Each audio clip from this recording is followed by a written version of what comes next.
Hello दोस्तों, कैसे हैं आप। त्रिकोणमिति का वीडियो पे वीडियो आपको मिलता चला जा रहा है और आपको ये भी पता चल रहा है कि जैसे जैसे वीडियो बढ़ रहा है, हमने बात किया था कि क्वेश्चन का लेवल जो होगा वो कुछ ऐसा होगा कि हम लोग ऐसे, हमारा ग्राफ ऐसे जाएगा। ऐसे जाने का सेंस क्या है, पहले नॉर्मल क्वेश्चन होंगे, उसके बाद कुछ उसके कुछ हार्ड होंगे, उसके बाद फिर और हार्ड, पॉजिटिव कंपैरेटिव सुपरेटिव पढ़े हैं ना, हार्ड हार्ड हार्डेस्ट, उस हिसाब से हम लोग चलेंगे। आपको ये भी पता है, लेकिन मैं आपसे एक बात करना चाहता हूँ। एक बात की शिकायत है मुझे आपसे। शिकायत क्या है? जब आपको जानकारी है कि सर त्रिकोणमिति बहुत अच्छे ढंग से मतलब चीजों को बारीकी से एक्सप्लेन कर रहे हैं, जब आपको यह जानकारी है कि सर बता चुके हैं कि त्रिकोणमिति का प्रयोग केवल कक्षा 10 के लिए ही नहीं है, कक्षा 11 में, कक्षा 12 में, चाहे आप मैथ से जुड़े रहेंगे हमेशा, तो आपको त्रिकोणमिति की झलक हमेशा देखने को मिलेगी। शुरुआत आप आज यहां से कर रहे हैं, ठीक है। फिजिक्स में, भौतिक विज्ञान में भी त्रिकोणमिति की झलक आपको देखने की मिलेगी। तो जब आप जान रहे हैं कि जो दो इंपॉर्टेंट सब्जेक्ट हैं अपने आप में, जो एक बहुत ही महत्वपूर्ण रोल अदा करते हैं जीवन में, तो जब आपको पता है कि सर बारीकी से चीजों को समझा रहे हैं, कि चीजों को समझा रहे हैं, तोड़ तोड़ करके समझा रहे हैं, एकदम चीजों को जोड़ जोड़ करके समझा रहे हैं, आराम से समझा रहे हैं, स्मूथली समझा रहे हैं, डीपनेस के साथ समझा रहे हैं, गहराई के साथ समझा रहे हैं, उसके बाद केवल मतलब क्लिक करना, 5 मिनट वीडियो देखना, दोस्त ये उचित नहीं है। आप वीडियो को पूरा देखिए। इसलिए मैं नहीं कह रहा हूं कि आप, मैं कह रहा हूं तो आप मेरा वीडियो देखिए, डजंट मैटर। बात यहां पर आपके कैरियर का है, बात यहां पर जो है आपके सीखने की है, बात आपका इंटेलेक्चुअल प्रॉपर्टी डेवलप करने का है, बात आपका नॉलेज जो है डेवलप करना है। बात समझ रहे मैं क्या कह रहा हूं? मेरा ये मानना है दोस्तों, प्लीज आप समझिए बात को, कि जैसे मुझे लगता कि मैं चीज अगर मान लीजिए बहुत अच्छे ढंग से मैं मेरे पास त्रिकोणमिति के लिए अच्छे अच्छे टॉप मतलब कंटेंट नहीं है, ठीक है, कंटेंट नहीं है आपके लिए, ठीक है, तो ये लगता है कि यार चलो यार क्या बच्चों से कहें। लेकिन मैं जान रहा हूं ना, मैं उसकी गंभीरता समझ रहा हूं ना, कि मैं आपको क्या क्या चीज बता रहा हूं और क्या क्या यूज होने वाला है। जो जिंदगी आप देख रहे हैं उस जिंदगी को मैं देख चुका हूं। तो जब मैं आपके लिए मैं तत्पर हूं, तो ये आपकी भी रिस्पॉन्सिबिलिटी बनती है कि अगर सर कुछ कह रहे हैं तो थोड़ा मान लो ना यार। उस मानने में किसका फायदा? आप ही का फायदा है। और दूसरी बात यह है दोस्तों, अगर आप चीजों को कर लेंगे, करने के बाद आप, मैं कहता हूं त्रिकोणमिति के जितने वीडियो मैं आपको दिया, आप उसको पढ़ लो। पढ़ने के बाद आप पीवाईक्यू उठा लो, पढ़ने के बाद आप किसी भी बुक को उठा लो, आपको कंफर्टनेस फील होगा, आपको क्वेश्चन स्मूथली ढंग से आप उसको सॉल्व करेंगे। तो मैं जब आपसे कह रहा हूं तो थोड़ा सा चीजों को आप समझिए, उसको माना जाता है। कभी कभी बातों को मानना चाहिए, कभी कभी चीजों पे विश्वास करना चाहिए, हर जगह अपना दिमाग नहीं लगाना चाहिए, ठीक है। तो ये मेरी जिम्मेदारी है कि मैं आपके लिए बेटर से बेटर करूं, बेस्ट से बेस्ट करूं। तो मैं क्यों, जब मैं पीछे नहीं हट रहा हूं तो आप क्यों पीछे हट रहे हैं? आप वीडियो को देखिए, देखने के बाद केवल कक्षा 10 की ही बात थोड़ी है कि बोर्ड एग्जाम में नंबर आ गया, छेना का डब्बा खा, मतलब छेना खा लिए, सॉरी, छेना खा लिए, डब्बा की बात नहीं कर, छेना खा लिए, हमारा काम हो गया। यहां पर केवल पास कराने का मैटर नहीं है कि आप पास हो जाएंगे, अच्छा नंबर आ जाएगा, मैं उससे संतुष्ट नहीं हूं। मुझे आपको आपके अंदर नॉलेज एक भर देना है। और नॉलेज का सेंस ये है कि किसी भी चीज को ना आप एक साइंटिफिक तरीके से सोचिए, कि हाँ, साइंटिफिक तरीके से सोचने का मतलब, जैसे अगर आप त्रिकोणमिति लगा रहे हैं, हर जगह साइंटिफिक तरीके से नहीं सोचना है, ठीक है। मतलब मैक्सिमम जगह पर, कुछ जगह जो है वहां साइंटिफिक तरीके से नहीं सोचना चाहिए, ठीक है। अब वो जगह क्या है उस बारे में बात अभी नहीं करेंगे। बात ये, जैसे त्रिकोणमिति है, त्रिकोणमिति का क्या है कि जैसे कोई चीज हो रहा है तो क्यों हो रहा है, कैसे हो रहा है। जैसे लंब है, आधार है, तो अगर लंब आधार है तो क्या, जैसे जो हमारी वर्टिकल हाइट है यही हमेशा लंब होती है, या हमारी जैसे हॉरिजॉन्टल मान लीजिए अगर ये है हॉरिजॉन्टल लेंथ है, तो क्या ये भी लंब हो सकती है? उसके बारे में हम लोगों ने डिस्कस किया। उसके बाद जैसे सारणी था, टेबल था, तो जैसे कि sine cos tan cos sec cosec का 0 30 डिग्री 60 डिग्री 45 60 90 याद करने के लिए था टेबल। तो क्या सर ने कोई शॉर्ट फॉर्म बताया कि एक एक बार में ही, एक चुटकी में, एक झटके से याद कर लिया जाए ताकि दिक्कत ना हो? इसका यूज तो बहुत जगह है, ठीक है, लेकिन आपको कॉम्प्लिकेशन नहीं होना चाहिए, ये मेरी जिम्मेदारी बनती है। मैं आपका साथ दे रहा हूं तो आपकी भी रिस्पॉन्सिबिलिटी बनती है कि हाँ, सर की बात मानिए और चीजों को करिए, ठीक है। तो आगे हम लोग चलते हैं, थोड़ा सा क्वेश्चन डिस्कस करते हैं, ठीक है। और निश्चिंत रहिए, हम लोग बेहतर से बेहतर क्वेश्चन डिस्कस करेंगे, बड़े आराम से चीजों को समझने का प्रयास करेंगे। देखिए क्वेश्चन, देखिए क्या लिखा हुआ है। लिखा है यदि साइन पी में, क्या लिखा हुआ है क्वेश्चन देखिए तो, यदि साइन पी, ठीक है, यदि साइन पी की वैल्यू 9/11 है, क्वेश्चन ध्यान सुनिएगा, तो cos P cos D minus sine P sine D का मान बताइए यदि समकोण त्रिभुज पी क्यू डी है एवं कोण क्यू 90 अंश के बराबर है, ठीक है। अब इसको थोड़ा सा एक एक लाइन समझते हैं। यदि साइन पी की वैल्यू 9/11, तो इसको हल करेंगे तो लिखेंगे हल। हल मतलब क्या हो गया? सॉल्यूशन हो गया। तो हम लिखेंगे कि दिया है,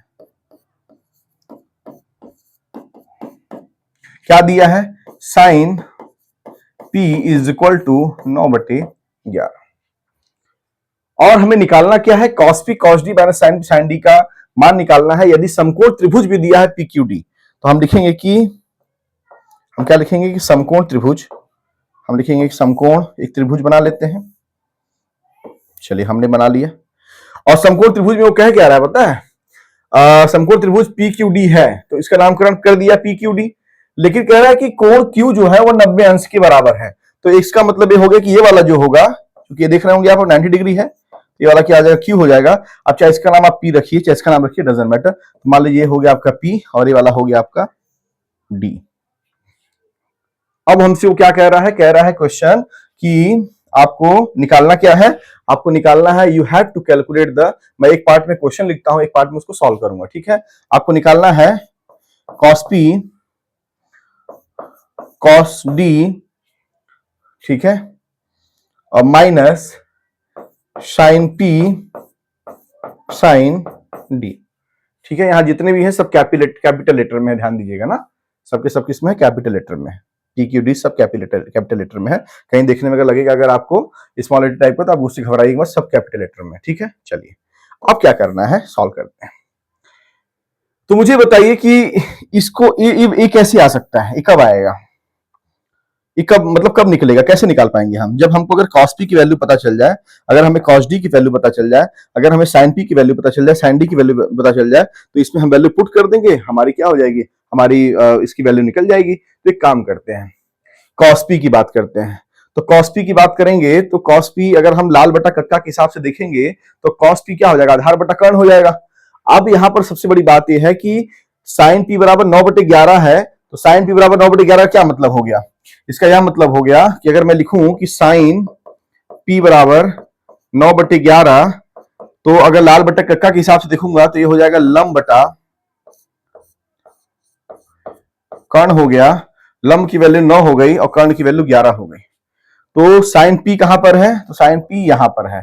तो जिसको कोण, जिस एंगल को हम लेंगे उसके सामने वाले को क्या बोलते हैं, लंब बोलते हैं। मतलब यह 9 हो गया और लंब बटा कर्ण है तो 11 ये हो गया आपका कर्ण हो गया, ठीक है। अब आपके पास क्या है, लंब है और कर्ण है लेकिन आधार नहीं है। तो जब आधार नहीं है तो आप क्या करेंगे, अब आधार नहीं है तो आप क्या करेंगे, तो आप पाइथागोरस प्रमेय का यूज करेंगे। तो पाइथागोरस प्रमेय के अनुसार क्या होता है आपको जानकारी है, यहां से हो जाएगा। पाइथागोरस प्रमेय क्या होता है, कर्ण का, या तो इसको मैं शॉर्ट फॉर्म में लिखूंगा, ध्यान दीजिएगा, स्क्वायर इक्वल टू होता है लंब का स्क्वायर एंड प्लस आधार का स्क्वायर होता है। तो आप क्या करेंगे, कर्ण की वैल्यू 11 है तो 11 के स्क्वायर आपने कर दिया, और लंब आपको पता है कितना, 9 का स्क्वायर हो गया, और प्लस आधार का स्क्वायर आपको नहीं पता है। तो यहां से आप देख रहे होंगे कि 11 का स्क्वायर माइनस 9 का स्क्वायर, 11 का स्क्वायर कितना हो जाएगा 121, और 9 का स्क्वायर कितना हो जाएगा 81, और इज इक्वल टू क्या हो जाएगा, आधार का स्क्वायर, स्क्वायर इधर आएगा तो क्या हो जाएगा अंडर रूट हो जाएगा,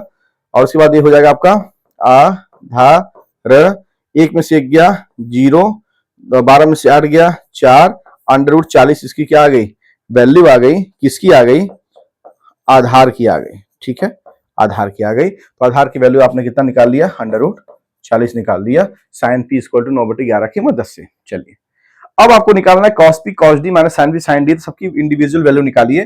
पहले आप निकालिए cos p, तो cos p बराबर क्या होगा, आधार बटे कर्ण, आपको लाल बटे कक्का पे मैंने सिखा दिया है। अच्छा, तो आधार कहां पर है, ध्यान दीजिएगा, cos p बोल रहा है तो p के सामने वाले को क्या बोलेंगे, लंब बोलेंगे।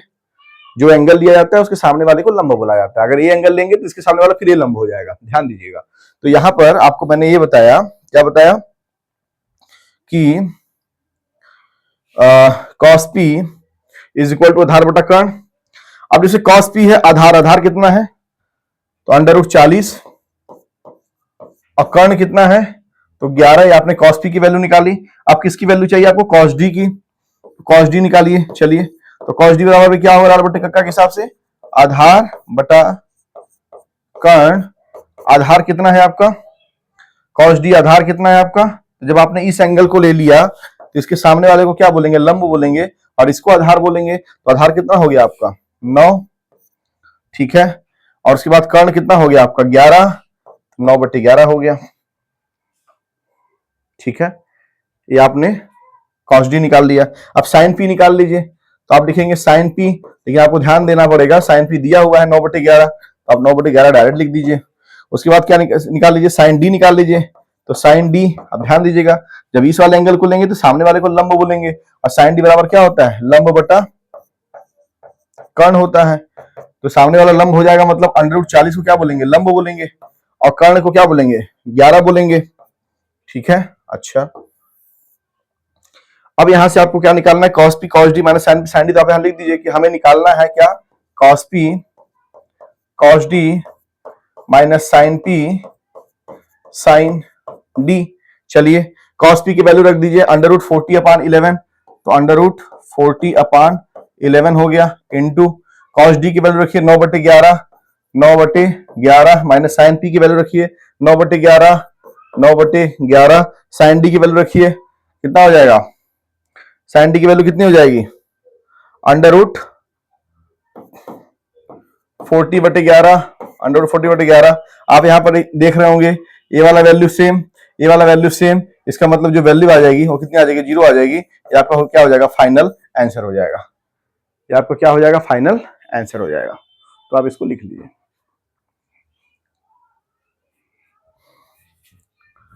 इस प्रकार के क्वेश्चन को ऐसे सॉल्व किया जाता है। ठीक है दोस्तों,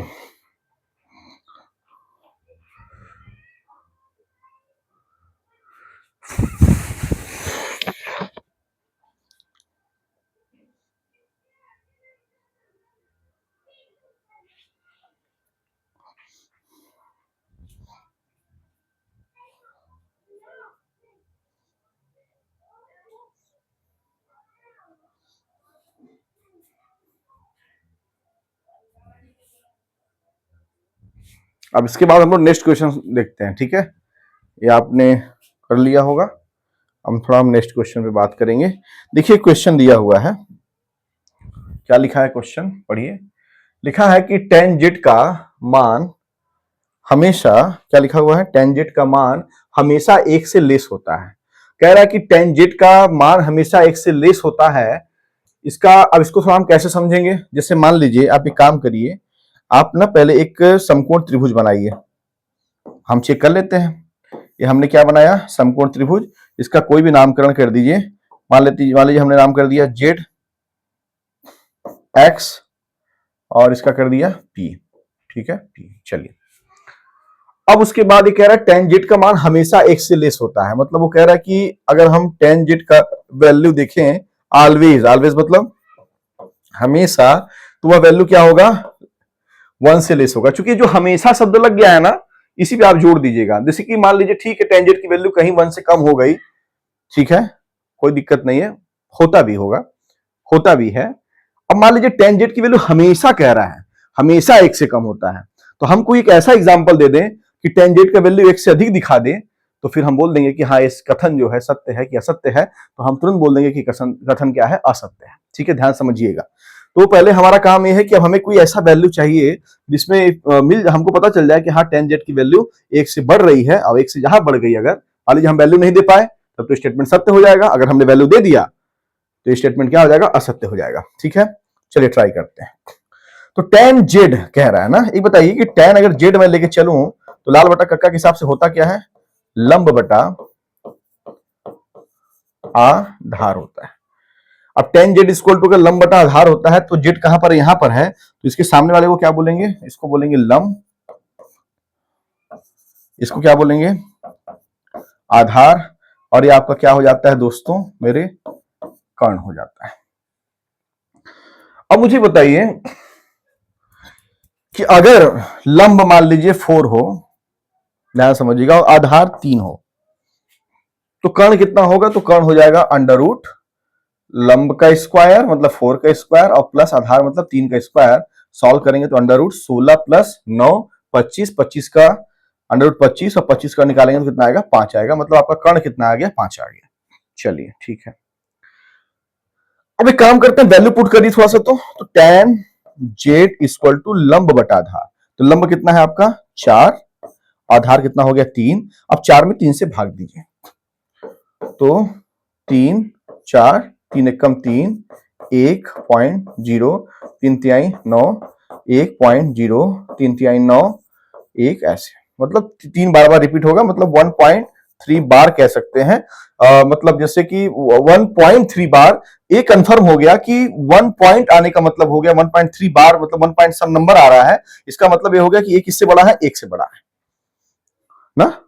जैसे अगर 1.0 होता तो एक के बराबर होता, लेकिन अगर 1.1 भी हो गया तो वो एक से बड़ा है, अगर 1.2 भी हो गया तो एक से बड़ा है। यहाँ तो 1.3 है और वो भी 3 बार बार बार रिपीट हो रहा है, तो एक से बड़ा हो गया। अब चूंकि ये 1.3 जो बार है, ये वैल्यू है किसकी, टेंजेंट की है। अब ये जो वैल्यू है वो किससे बड़ी आ रही है, एक से बड़ी आ रही है, मतलब टेंजेंट की वैल्यू यहां पर कितनी आ रही है, एक से बड़ी आ रही है।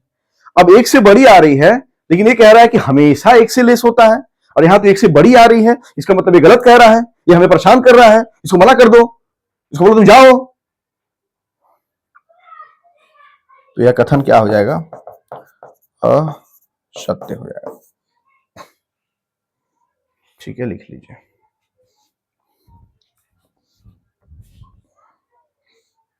इस प्रकार के क्वेश्चन को इसी अंदाज में सॉल्व किया जाता है। ठीक,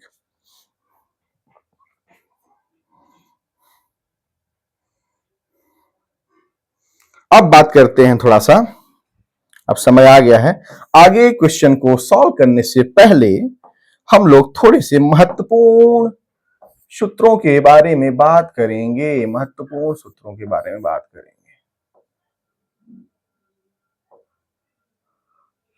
महत्वपूर्ण सूत्रों के बारे में बात करें।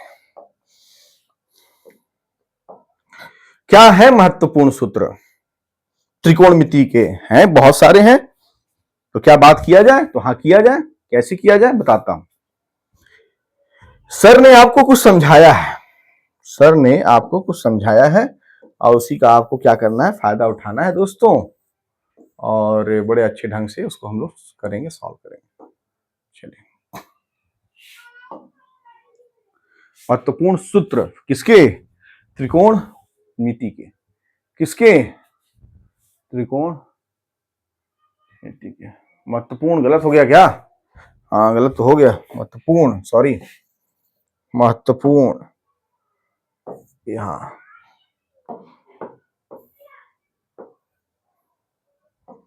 महत्वपूर्ण सूत्र हम लोग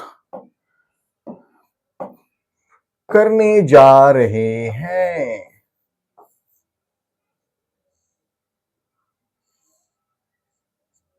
ठीक बा, चलिए, तो महत्वपूर्ण सूत्र में, चलिए लिखिए पहला सूत्र, सूत्र नंबर पहला, फर्स्ट, सूत्र नंबर पहला, फर्स्ट, पहला, sign square theta plus cos square theta बराबर 1। ध्यान दीजिएगा, यहां थीटा क्या है, कोण है, इसको क्या बोलते हैं, थीटा बोलते हैं। ठीक है, क्या बोलते हैं, थीटा बोलते हैं। चलिए, तो sine square theta plus cos square theta is equal to 1। दूसरा लिखिए, sine 2 theta is equal to 2 sine theta into cos theta. तीसरा लिखिए, sine 2 theta is equal to 2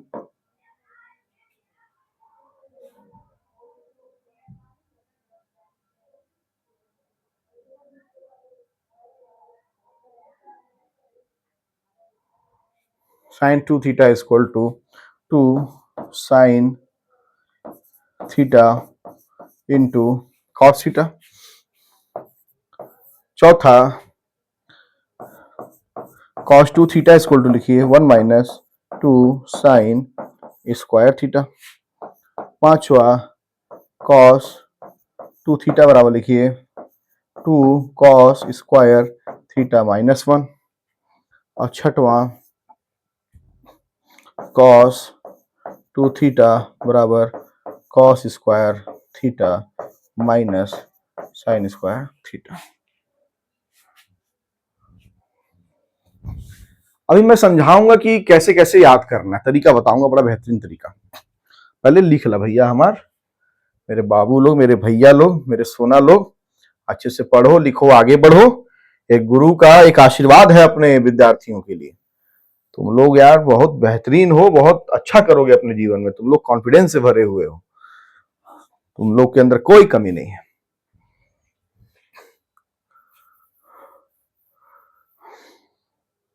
ठीक है, ये आपने लिख लिया। आफ्टर दैट हम लोग बात करेंगे 7। अब जैसे इसका क्या हो जाएगा, cos 2 थीटा हो गया। हाँ, और एक लिख लीजिए cos 2 theta equal to 1 minus ten square theta 1 plus 10 square theta. 8वां लिख लीजिए tan 3 theta equal to 3 tan theta minus 10 cube theta upon 1 minus 3 tan square theta. 9वां लिख लीजिए sine 3 theta 3 sine theta minus 3 minus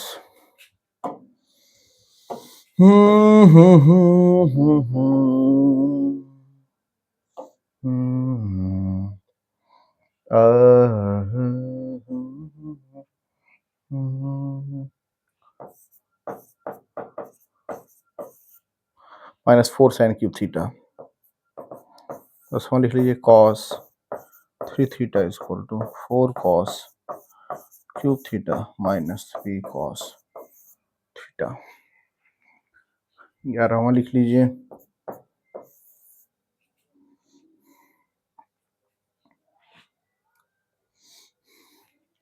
sign a plus B. ध्यान दीजिएगा b plus B आ गया है, तो चूंकि a और b क्या है, तो a और b दोनों के दोनों क्या है, कोण है। क्या है, कोण है। चलिए, तो साइन a प्लस बी क्या हो जाएगा, sine a cos b plus cos a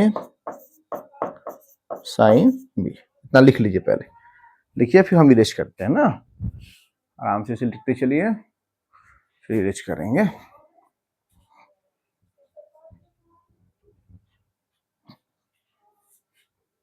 ठीक है, साइन a प्लस बी तक हो गया। अब हम लोग आगे बात करने से आगे लिखने से पहले थोड़ा समझ लेते हैं। देखो, समझना कि sign square theta plus cos square theta अगर 1 है तो साइन स्क्वायर थीटा क्या हो जाएगा, कॉस स्क्वायर थीटा को उधर भेज दो, 1 माइनस कॉस स्क्वायर थीटा। मतलब साइन स्क्वायर थीटा की जगह पे 1 माइनस कॉस स्क्वायर थीटा हम लिख सकते हैं। ठीक है, sign square theta plus cos square theta की जगह पे 1 हम लिख सकते हैं। ठीक है, अगर मान लो कॉस स्क्वायर थीटा की बात है तो साइन स्क्वायर थीटा अगर उधर चला गया तो कॉस स्क्वायर थीटा की जगह पे 1 माइनस साइन स्क्वायर थीटा लिख सकते हैं, ये भी ठीक है। अब साइन 2 थीटा के देखिए 2 फार्मूले हैं, ये आप देख रहे होंगे।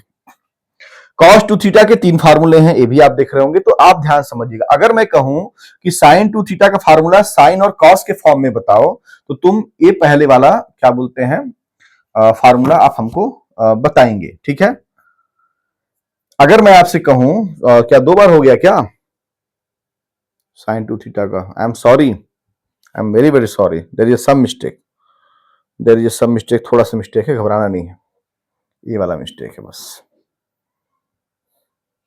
साइन 2 थीटा बराबर क्या हो जाएगा आपका,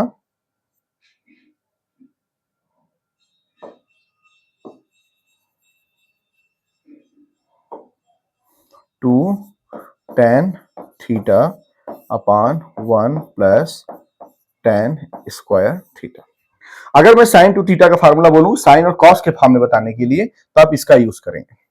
अगर मैं साइन 2 थीटा का फार्मूला बोलूं अगर आपको tan के फॉर्म में बताने के लिए, ठीक है, तो आप इसका यूज करेंगे।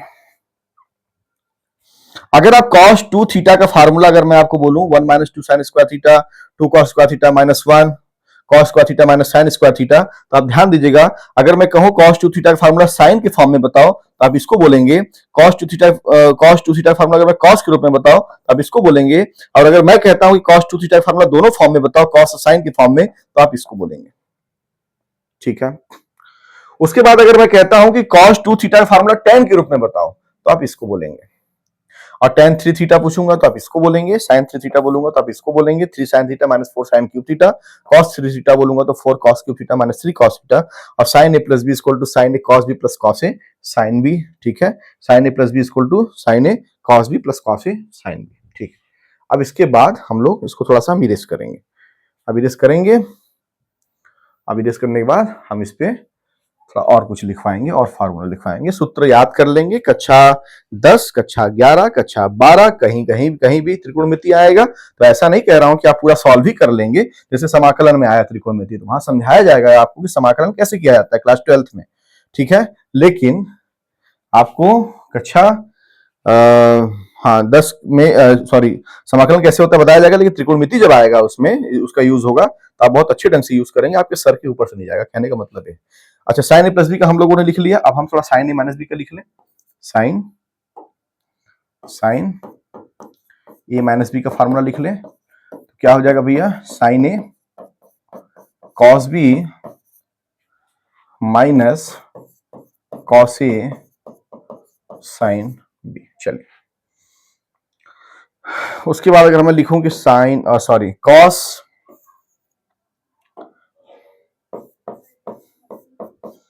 ए प्लस बी का, तो cos A cos B minus sign A sine B, और कॉस ए माइनस बी का, तो cos A cos B plus sine A sine B, ठीक है। ए और बी क्या है, एंगल है, ध्यान दीजिएगा। आपको मैं ये भी बता चुका हूं कि अगर कोई त्रिकोणमितीय अनुपात है, उसके राइट साइड का जो भी पार्ट होता है, जो भी पार्ट होने का मतलब क्या हो गया, मैं इक्वल की बात इधर की बात नहीं कर रहा हूं, मैं इसकी बात कर रहा हूं। पूरे का पूरा क्या है, एंगल है, ठीक है। ए माइनस ए भी एंगल है और बी भी अगर कोण है, ए भी कोण है, तो ए प्लस बी भी क्या होगा, कोण ही होगा, और ए माइनस बी भी क्या होगा, कोण ही होगा। जैसे ए मान लो 30 डिग्री है, अब बी कितना है, 60 डिग्री है, 30 में 60 जोड़ोगे 90 आएगा, 60 में से 30 घटाओगे 30 ही आएगा, पर जो आएगा वो कोण ही होगा, ठीक है। ये सब आपको पता है। तो cos A minus B cos B plus sine A sine B हो गया। उसके बाद अगर हम tan ए प्लस बी निकालें, tan ए प्लस बी, तो tan A plus tan B upon 1 minus tan A into tan B. अगर हम यहां से निकालें tan ए माइनस बी निकालें, तो tan A plus sorry tan A minus tan B, tan A minus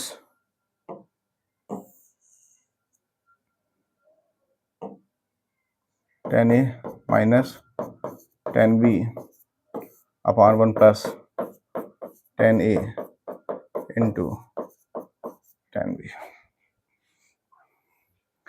tan A plus B हो गया, ठीक है। उसके बाद अगर हमको निकालना है, मान लीजिए जैसे cot ए प्लस बी का, तो लिखिएगा cot A cot B minus B minus 1 cot B plus cot A. अगर आपको निकालना होगा cot ए माइनस बी क्या होता है, तो आप लिखिएगा cot A cot B plus 1 upon cot B minus cot ए। ये सब आपको याद होना चाहिए।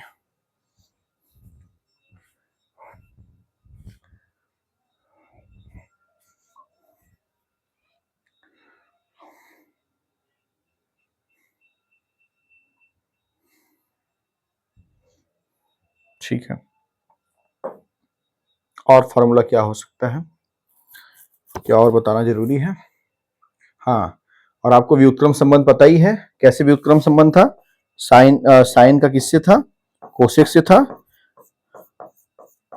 मतलब 1 upon sine theta equal to cosec theta, 1 upon cosec theta equal to sine theta, और tan का कॉट से था, 1 upon tan theta equal to cot theta, 1 upon cot theta equal to tan theta, और सेक का cosec के साथ था, ठीक है, सॉरी कॉस का कोसेक के साथ था, ऐसा कॉस का सेक के साथ था, कॉस का सेक के साथ था, मतलब 1/cos theta equal to sec theta, 1/sec theta equal to cos theta, हम डिस्कस कर चुके हैं।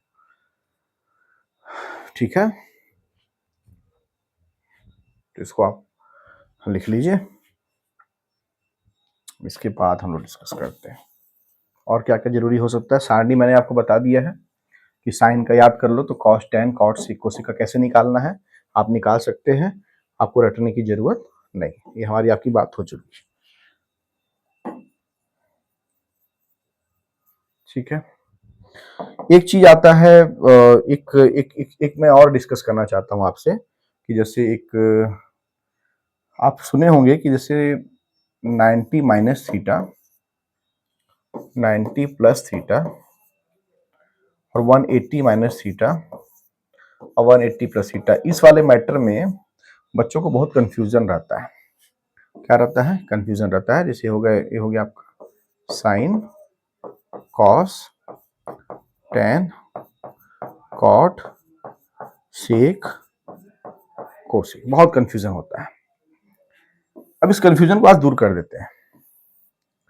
ठीक है, इस कंफ्यूजन को आज दूर कर देते हैं, काहे के लिए इतना माथा पच्ची करना। ठीक है, जैसे अगर मान लीजिए मैं अगर आपसे पूछूं, कभी कभी आता है कि साइन 90 माइनस थीटा क्या होता है। अब आपके सामने क्या समस्या है, जैसे sine cos tan cos sec cosec, अब आप 90 माइनस थीटा के लिए आपको 6 इधर, 90 प्लस थीटा के लिए 6 इधर, 6 6 12, 180 माइनस थीटा के लिए 6 18, 180 प्लस थीटा के लिए 6 24, इधर याद करना हुआ, फिर माइनस थीटा के लिए याद करो, उसके बाद क्या बोलते हैं। ठीक है ना, तो एक काम करते हैं, एक ऐसा तरीका बता देता हूं आपको, एक बहुत बेहतरीन, कि आप बस एक लाइन में आपको लगभग 24 के 24 क्या 30 याद हो जाएंगे आपको। कैसे, मैं बताता हूं। देखो, जब भी 90 माइनस थीटा की बात आएगी, एक बात और मैं बता दे रहा हूं, इस वाले मैटर में याद रखना, या तो चीजें बदलेंगी या नहीं बदलेंगी। ठीक है, आप समझाता हूं मैं कैसे। अगर बदलेंगी तो साइन बदल जाएगा किसमें? कॉस में, ध्यान देना। अगर बदलेंगी तो, और कॉस बदल जाएगा साइन में, ये मैं ऐसे डबल एरो लगा दे रहा हूं, साइन कॉस में, कॉस साइन में। टेन बदल जाएगा कॉट में, या कॉट बदल जाएगा टेन में, और सेक बदल जाएगा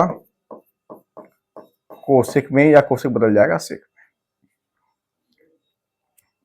ठीक है, अगर मैं पूछूं साइन 90 माइनस थीटा, तो याद रखिएगा 90 माइनस थीटा के लिए जो sine cos tan cot sec cosec जितने भी हैं, सब के सब क्या होंगे, आप यहां लिखेंगे, सभी क्या होंगे? धनात्मक होंगे। क्या लिखेंगे? सभी धनात्मक होंगे। धनात्मक होंगे का मतलब सभी के सभी क्या होंगे? पॉजिटिव होंगे। सभी क्या होंगे? पॉजिटिव होंगे, होंगे। ठीक है, होंगे। ठीक है, ये बिंदु गलत लग गया थोड़ा सा, नहीं यहाँ ये वाला गलत लग गया। ठीक है, सभी क्या होंगे? पॉजिटिव होंगे। मैं समझाता हूं, सभी धनात्मक होंगे मतलब पॉजिटिव होंगे, पॉजिटिव होंगे। एक सेंटेंस आपने लिख लिया, दूसरा लिख लीजिए सेंटेंस, ये आपका पहला सेंटेंस हो गया। दूसरा लिख लीजिए, बदलेंगे। बस, आपका 6 खत्म। बदलेंगे, अरे यार यहां लगा, बदलेंगे। क्या हो गया? क्या होंगे? बदलेंगे। क्या होंगे? बदलेंगे। चलिए, अब आपका खत्म हो गया पूरा, ये 6 का 6। कैसे मैं बता रहा हूं, अब कोई पूछे आपसे साइन 90 माइनस थीटा, तो सर ने क्या लिखा है? बदलेंगे। तो साइन किस में बदलेंगे? कॉस में बदलेंगे। तो आप लिखेंगे साइन 90 माइनस थीटा मतलब हो गया कॉस का कॉस, हो गया कॉस थीटा। भाई कोई भी त्रिकोणमितीय अनुपात है तो एंगल के साथ रहेगा, तो साइन 90 माइनस थीटा, तो ये क्या हो जाएगा?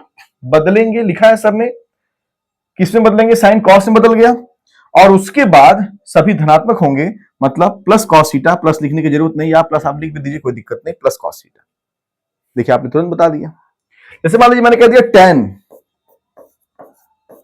90 माइनस थीटा क्या होता है, तुम बोलोगे 90 माइनस थीटा, सर बोले थे कि सभी धनात्मक होंगे। अच्छा, अब बदलेंगे तो टेन किस में बदलेगा? कॉट में। तो तुम लिखोगे कॉट थीटा, लेकिन कैसे हो जाएगा प्लस प्लस कॉट थीटा, या प्लस नहीं भी लिखोगे कॉट थीटा भी लिखोगे तो कोई दिक्कत नहीं। चलो अगर मैं कहता हूं कोसेक 90 माइनस थीटा, अब जैसे होगा cosec 90 minus theta, 90 minus theta में सर ने क्या बोला है बदलेंगे, तो कोसेक किस में बदलेंगे, सेक में बदलेंगे, सेक कोसेक में, कोसेक सेक में। तो कोसेक कितना हो जाएगा, सेक आ गया, सेक थीटा, और क्या होंगे सभी पॉजिटिव होंगे, मतलब प्लस सेक थीटा। तो आपने 90 माइनस थीटा को क्लियर कर लिया, ठीक है। चलिए इसी प्रकार से अब हम लोग 90 प्लस थीटा की बात करेंगे, बहुत आराम से समझेंगे, कॉन्सेप्ट के साथ समझेंगे, चीजें बहुत आराम से समझ में आएंगे आपको। देखिएगा एक लाइन, दो लाइन मैंने केवल लिखा है, उसी में सारी चीजें क्लियर हो गई।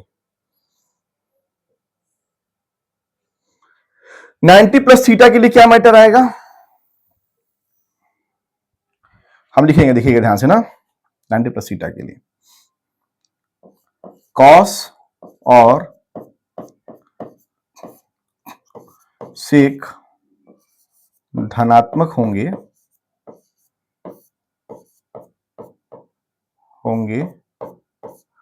बाकी सब ऋणात्मक होंगे,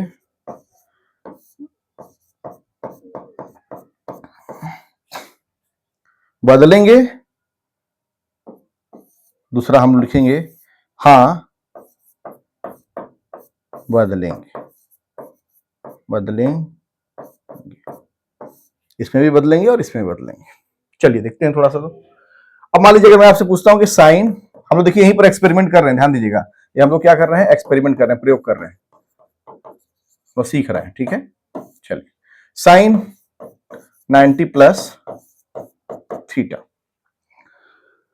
अब अगर मैं कहता हूं कि साइन 90 प्लस थीटा, तो सर ने बोला है कि कॉस और सेक धनात्मक होंगे बाकी सब ऋणात्मक होंगे, हाँ बदलेंगे, तो बदलेंगे, तो पहली बात कंफर्म करेंगे साइन किस में बदलेंगे, तो साइन कॉस में बदलेंगे, और कॉस क्या होना चाहिए, धनात्मक होना चाहिए, मतलब जो वैल्यू आएगी वो पॉजिटिव आएगी, ठीक है, कंफर्म हो गया। और वैल्यू कौन सी आ रही है, कॉस आ रही है, तो कॉस थीटा। अब देख लीजिए यहीं पर वैल्यू पॉजिटिव, कॉस क्या होगा धनात्मक, और साइन बदला किसमें, कॉस में, यहां पहले लिखा हुआ है और यहां पर लिखा है कि हाँ बदलेंगे, तो साइन 90 प्लस थीटा इसको क्या हो गया, कॉस थीटा। अगर मैं यही आपसे कह दूं कि कॉट 90 प्लस थीटा क्या होगा, तो आप बोलेंगे 90 प्लस थीटा, तो सर ने बोला है कि बदलेंगे, तो कॉट किस में बदलेगा, कॉट बदलेगा tan में, अच्छा तो tan थीटा हो गया।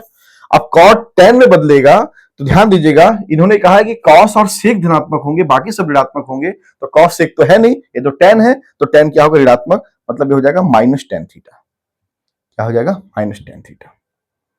अब जैसे मान लीजिए मैं कहता हूं कि सेक 90 प्लस थीटा, तो सेक 90 प्लस थीटा, तो बदलेंगे, तो हाँ बदलेंगे, तो सेक किस में बदलेंगे, कॉसेक में बदलेंगे, तो लिखेंगे sec 90 plus theta equal to cosec theta. अच्छा, लेकिन सर ने कहा कि कॉस और सेक ही धनात्मक होंगे, पर जो आया है वह कोसेक आया है, और कोसेक क्या होगा यहां पर, तब ऋणात्मक हो जाएगा, माइनस कोसेक थीटा हो जाएगा, क्या हो जाएगा, माइनस कोसेक थीटा हो जाएगा, ये माइनस है ना, माइनस कोसेक थीटा।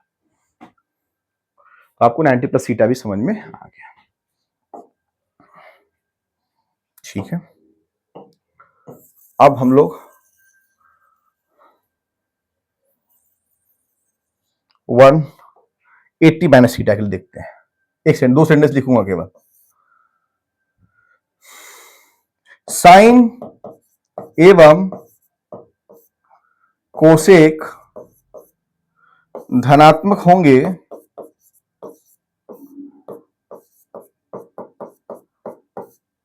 बाकी सब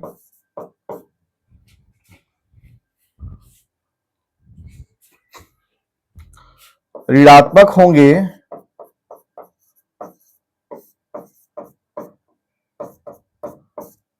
ये पहला। दूसरा सेंटेंस क्या है, बदलेंगे, तो आप लिखेंगे नहीं बदलेंगे, नहीं बदलने का मतलब क्या होगा, जैसे मैं अगर आपसे पूछ दिया कि साइन 180 माइनस थीटा क्या होगा, तो आप बोलेंगे कि सर आपने तो बोल दिया नहीं बदलेंगे, मतलब साइन है तो साइन थीटा ही रहेगा। अब प्लस रहेगा कि माइनस रहेगा, तो देखिए साइन और कोसेक धनात्मक होंगे, तो यहां पर जो आया वो क्या है, साइन आया, तो यह क्या होगा, धनात्मक, तो साइन 180 माइनस थीटा क्या हो जाएगा, साइन थीटा। अगर मैं कहता हूं कि cot 180 minus theta is equal to क्या, तो चूंकि 180 माइनस थीटा है, ध्यान दीजिएगा, तो 180 माइनस थीटा है, बदलेंगे क्या, नहीं बदलेंगे, तो कॉट है तो कॉट का कॉट ही रहेगा, कॉट थीटा ही आएगा, लेकिन इसमें साइन कोसेक धनात्मक होंगे, बाकी ऋणात्मक होंगे, तो यह ना तो साइन है ना तो कोसेक है या कॉट है, तो यह क्या हो जाएगा, ऋणात्मक हो जाएगा, मतलब आपका आंसर आ गया माइनस कॉट थीटा। अगर मैं कहता हूं कि कोसेक 180 माइनस थीटा क्या होगा, तो आप बोलेंगे कि सर कोसेक 180 माइनस थीटा मतलब नहीं बदलेंगे, तो नहीं बदलेंगे मतलब कोसेक थीटा ही आएगा। चूंकि 180 माइनस थीटा आप कह रहे हैं, तो 180 माइनस थीटा में सर हमने पढ़ा है कि साइन और कोसेक क्या होता है, धनात्मक होता है, तो जो आया है वो कोसेक है, तो यह क्या होगा, धनात्मक होगा, तो यह आपका फाइनल आंसर हो गया।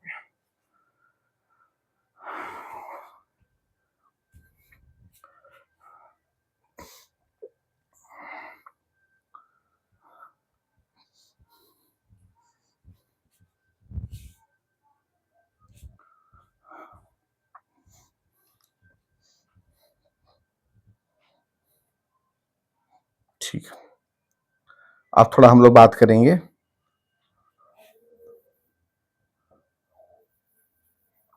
180 माइनस थीटा के साथ, हम लोग बात करेंगे किस पे बात करेंगे, 180 प्लस थीटा में।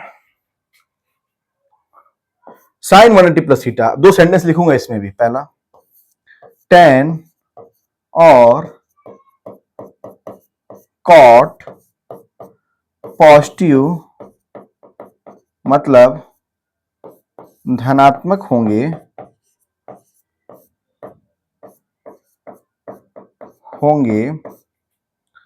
ठीक है, बदलेंगे, हाँ, tan और कॉट पॉजिटिव धनात्मक होंगे, बाकी सब ऋणात्मक होंगे, कॉमन सेंस की बात आप लिख लीजिएगा। दूसरा, बदलेंगे, लिखेंगे नहीं बदलेंगे, नहीं बदलेंगे। अब चलिए, मैं अगर आपसे पूछता हूं कि साइन 180 प्लस थीटा, आप बोलेंगे नहीं बदलेंगे, तो साइन का क्या रहेगा, साइन थीटा रहेगा। अब चूंकि 180 प्लस थीटा के सर ने कहा है कि tan और कॉट पॉजिटिव रहेगा, मतलब बाकी सब निगेटिव रहेगा, तो चूंकि हमारे पास साइन है, ना तो यह tan है ना तो कॉट है, मतलब निगेटिव हो जाएगा, तो माइनस साइन थीटा। अब अगर मान लीजिए मैं कहता हूं सेक 180 प्लस थीटा क्या होगा, तुम बोलोगे सर 180 प्लस थीटा है, आपने कहा कि नहीं बदलेंगे, तो सेक है तो सेक का सेक ही आएगा, तो सेक थीटा। अब उसके बाद सर आपने यह कहा था कि tan और कॉट पॉजिटिव होंगे, मतलब बाकी सब निगेटिव होंगे, तो ना तो ये tan है ना तो कॉट है या सेक थीटा है, मतलब ये निगेटिव होंगे।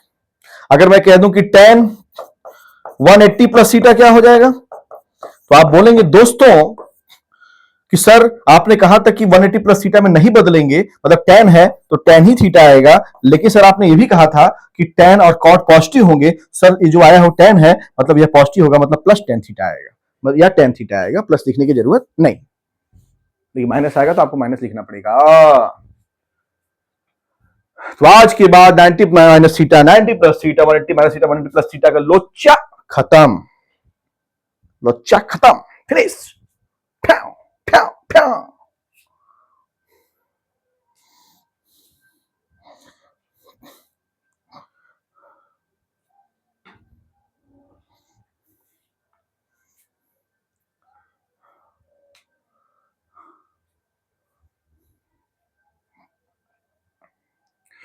कुछ एहसास ने मुझे फिर से खड़े होकर के उठकर चलना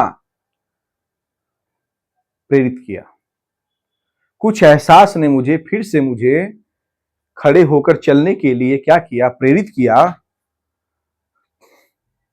पर वो एहसास ही मेरे गिरने के लिए जिम्मेदार था।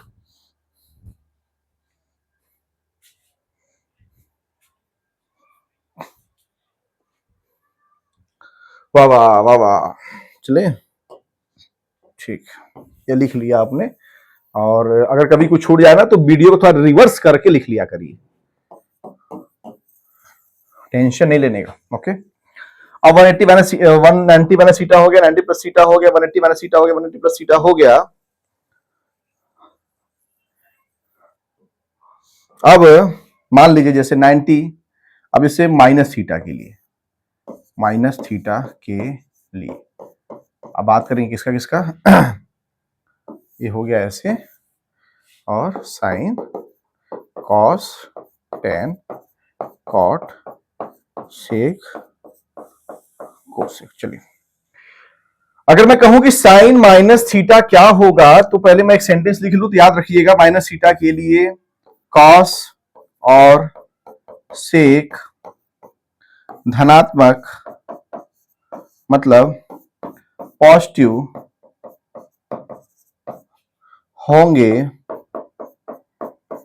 पर बाकी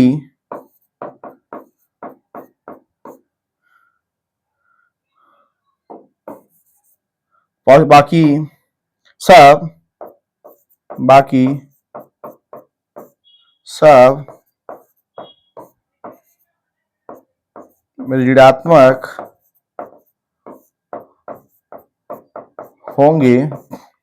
और ये पहला स्टेटमेंट, और दूसरा क्या है, नहीं बदलेंगे। ये लिख लीजिएगा। चलिए, अगर मैं क्या साइन, मैंने कहा साइन माइनस थीटा, तो सर बोले कि नहीं बदलेंगे, मतलब साइन का क्या आएगा, साइन ही आएगा, तो साइन थीटा लिख लो चुप मार के। अब सर ने कहा है कि कॉस और सेक धनात्मक होंगे, बाकी सब ऋणात्मक होंगे, तो जो आया वो साइन है, ना कॉस है ना सेक है, मतलब ये क्या होंगे, ऋणात्मक होंगे। चलो, अब लिखा मैंने मान लो सेक माइनस थीटा, सर बोले नहीं बदलेंगे, तो सेक थीटा ही आएगा। अब चूंकि क्या है कि यह क्या है, ये क्या है आपस में, ध्यान देना, sec minus theta sec theta हो गया, सेक क्या है आपका, सेक धनात्मक होंगे, तो जो वैल्यू आया है वो क्या होगा, प्लस सेक थीटा हो गया।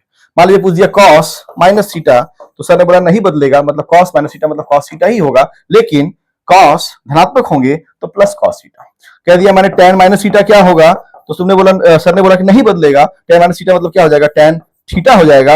अब चूंकि ध्यान दीजिएगा, ten minus theta tan theta हो गया, तो माइनस थीटा है, तो माइनस थीटा के सर ने कहा कि कॉस और सेक पॉजिटिव होंगे, बाकी सब ऋणात्मक होंगे, तो जो आया वो टेन है, ना तो कॉस है ना तो सेक है।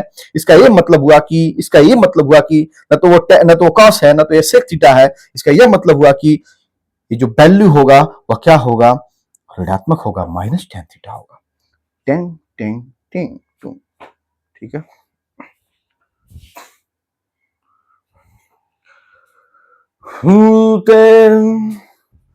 रा रा रा रा रा रा रा रा रा रा रा रा रा, हे ला ला ला।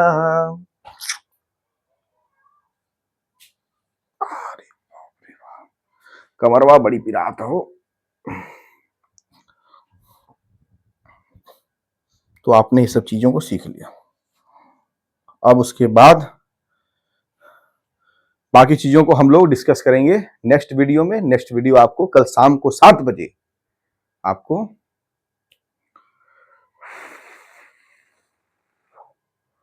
मिल जाएगा, ठीक है। चैनल सब्सक्राइब करिए, जुड़िए जुड़िए, बार बार कह रहा हूं जुड़िए।